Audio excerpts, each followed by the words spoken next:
Hey guys, welcome back to my YouTube channel ಪ್ರತಿಬಿಂಬ. ಈ ನನ್ನ ಚಾನಲ್ನ ಲೈಕ್ ಮಾಡಿ, ಶೇರ್ ಮಾಡಿ, ಸಬ್ಸ್ಕ್ರೈಬ್ ಮಾಡಿ. ನಾವಿವತ್ತು ಕುಂದಾಪುರ ಶೈಲಿಯಲ್ಲಿ ಜಾರಿ ಸಾರನ್ನು ಹೇಗೆ ಮಾಡೋದು ಅಂತ ನೋಡ್ಕೊಂಬರೋಣ.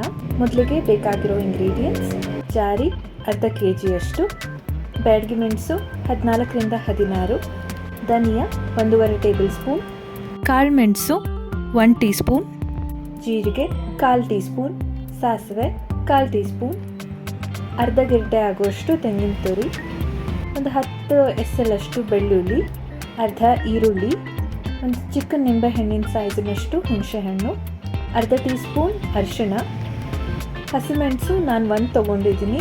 ನೀವು ಖಾರಕ್ಕೆ ತಕ್ಕಂತೆ ಇನ್ಕ್ರೀಸ್ ಮಾಡ್ಕೋಬೋದು. ನಾನು ಒಂದು ಚಿಕ್ಕ ಟೊಮ್ಯಾಟೊ ತೊಗೊಂಡಿದ್ದೀನಿ. ನಿಮಗೆ ಹುಳಿ ಜಾಸ್ತಿ ಬೇಕಾದಲ್ಲಿ ಟೊಮ್ಯಾಟೊನ ಹೆಚ್ಚು ಮಾಡ್ಕೋಬೋದು. ನಾನಿಲ್ಲಿ ಮೊದಲಿಗೆ ಜಾರಿನ ಒಳ್ಳೆ ನೀರಲ್ಲಿ 2-3 ಸಲ ತೊಳೆದಿಟ್ಕೊಂಡಿದ್ದೀನಿ. ಮೊದಲು ಒಂದು ಪ್ಯಾನ್ಗೆ ಮೆಣಸು ಹಾಕಿ ಡ್ರೈ ರೋಸ್ಟ್ ಮಾಡ್ಕೊಳ್ಳೋಣ.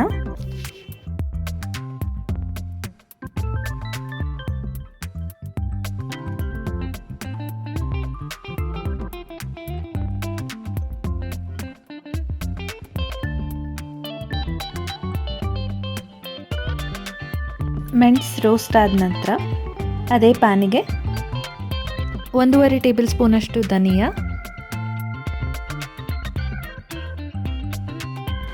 1.5 ಟೀ ಸ್ಪೂನಷ್ಟು ಜೀರಿಗೆ,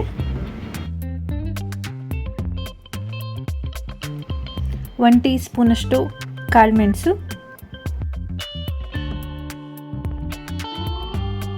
1/4 ಟೀ ಸ್ಪೂನಷ್ಟು ಸಾಸಿವೆ, ಇದಿಷ್ಟನ್ನು ಹಾಕಿ ಡ್ರೈ ರೋಸ್ಟ್ ಮಾಡ್ಕೊಳ್ಳೋಣ.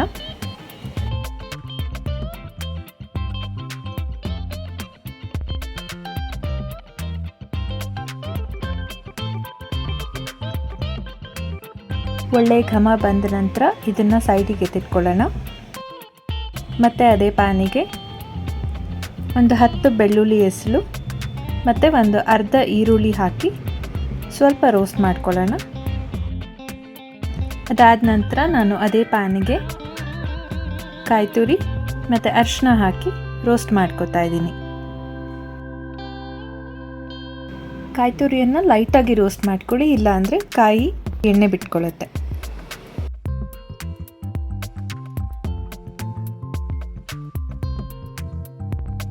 ನಾನು ಇದನ್ನೆಲ್ಲ ಒಂದು ಅಗಲದ ಪ್ಲೇಟ್ನಲ್ಲಿ ಹಾಕಿ ತಣಿಯೋದಕ್ಕೆ ಬಿಟ್ಟಿದ್ದೀನಿ.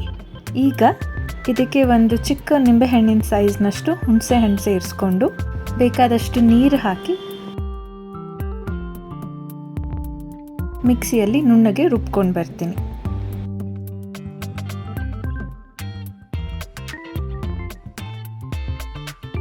ಈಗ ಒಂದು ಪಾತ್ರೆಯಲ್ಲಿ ರುಬ್ಬಿರುವಂಥ ಮಸಾಲೆ, ಬೇಕಾಗಿರುವಷ್ಟು ನೀರು ಮತ್ತು ಉಪ್ಪನ್ನು ಹಾಕಿ ಕುದಿಸ್ಕೊಳ್ಳೋಣ. ನಿಮಗೆ ಬೇಕಾದಷ್ಟು ಕನ್ಸಿಸ್ಟೆನ್ಸಿಯಲ್ಲಿ ನೀರು ಹಾಕ್ಕೊಳ್ಳಿ. ಮಣ್ಣಿನ ಪಾತ್ರೆಯಲ್ಲಿ ಅಡುಗೆ ಮಾಡುವಾಗ ಮೊದಲು ಪಾತ್ರೆಯಲ್ಲಿ ಏನಾದರೂ ಹಾಕಿ ಆಮೇಲೆ ಗ್ಯಾಸ್ ಆನ್ ಮಾಡಿ, ಇಲ್ಲಾಂದರೆ ಪಾತ್ರೆ ಒಡೆಯೋ ಚಾನ್ಸಸ್ ಇರುತ್ತೆ. ಸೀಫುಡ್ ಮಾಡೋವಾಗ ಯಾವಾಗಲೂ ಉಪ್ಪು ಸ್ವಲ್ಪ ಕಡಿಮೆ ಸೇರಿಸ್ಕೊಳ್ಳಿ. ಇದು ಹಸಿ ವಾಸನೆ ಹೋಗೋ ತನಕ ನಾನು ಇದನ್ನು ಒಂದು ಪ್ಲೇಟ್ ಮುಚ್ಚಿ ಬೇಯಿಸ್ತೀನಿ. ಮಸಾಲೆ ಹಸಿ ವಾಸನೆ ಹೋದ ನಂತರ ಇದು ಚೆನ್ನಾಗಿ ಕುದಿಯೋದಕ್ಕೆ ಬಂದಾಗ ನಾವಿದಕ್ಕೆ ಒಂದು ಹಸಿಮೆಣಸು ಮತ್ತು ಒಂದು ಚಿಕ್ಕ ಟೊಮ್ಯಾಟೋನ ಸೇರಿಸ್ಕೊಂಡು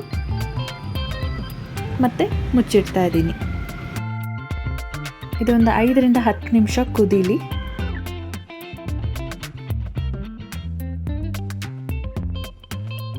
ಟೊಮ್ಯಾಟೊ ಬೆಂದಿದೆ ಅಂದ ನಂತರ ಈಗ ನಾವಿದಕ್ಕೆ ಜಾರಿ ಸೇರಿಸ್ಕೊಳ್ಳೋಣ.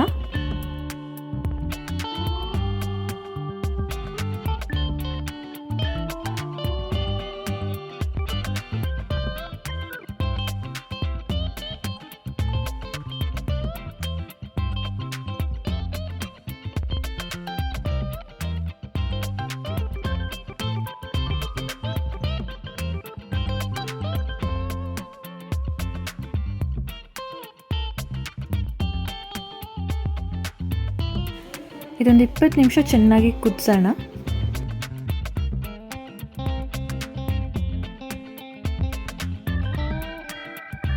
ಈಗ ಮಸಾಲೆ ಹಸಿ ವಾಸನೆ ಎಲ್ಲ ಹೋಗಿದೆ.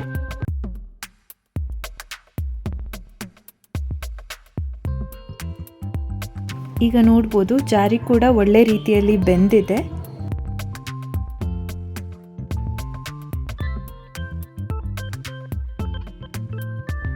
ಈಗ ಇದನ್ನು ಸರ್ವಿಂಗ್ ಬೌಲ್ನಲ್ಲಿ ಬಡಿಸ್ಕೊಂಡ್ರೆ ಕೋಸ್ಟಲ್ ಸ್ಟೈಲ್ನಲ್ಲಿ ನಮಗೆ ಜಾರಿಗಸಿ ರೆಡಿ ಇದೆ.